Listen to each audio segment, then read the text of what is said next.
Secrets and Betrayals. Episode 4. The hunt begins. Renata sat her car outside the gala, grabbing the steering wheel so tightly that her nails dug into the leather. She had always believed Michelle was a problem, but now she realized there was something far worse in the shadows. But what? Clearly, Maximiliano was. He wasn't just some rich, arrogant man trying to steal Michelle away. No, he was dangerous, obsessive, and most of all, unpredictable. And if there was one thing Renata despised, it was losing control. She had spent so much time and energy trying to be with Jack, ensuring no woman could ever get closer to him.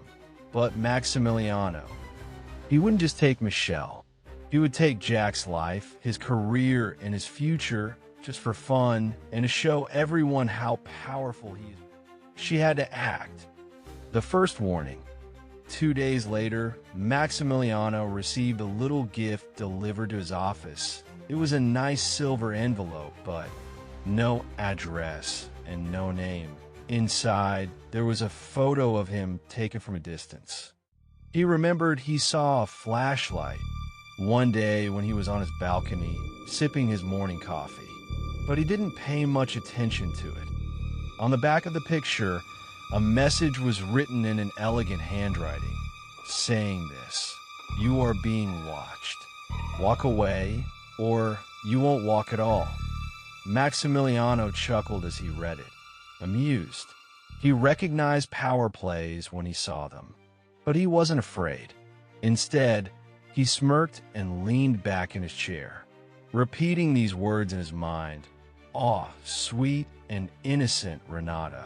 I was wondering when you would show your claws." Maximiliano continued living his life like if he had never received or read that warning from Renata. 2 days later, Maximiliano called an important meeting, and of course Jack needed to be present. But Maximiliano's plan was different. He wanted to show up at Michelle's house. So, before the meeting started, Maximiliano ran to the parking lot, and he slashed Jack's tires to make sure he didn't go home. But what he didn't know was that Renata had planted a hidden camera in Jack's car, so she saw everything. Renata's next move? Renata wasn't playing games. She knew something.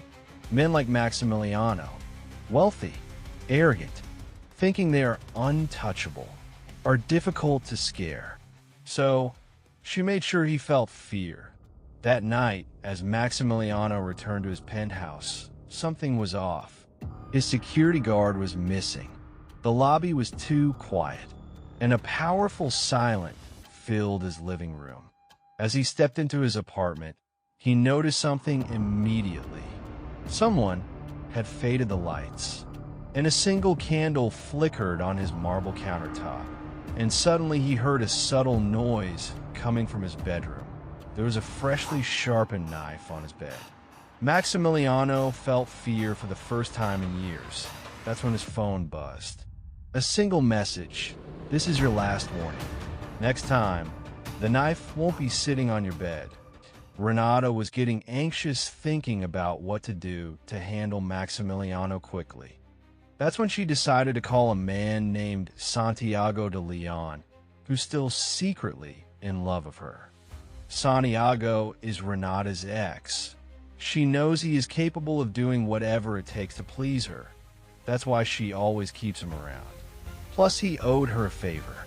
She said, "I need something handled," she told him over a private call. Santiago raised a brow. "Handled?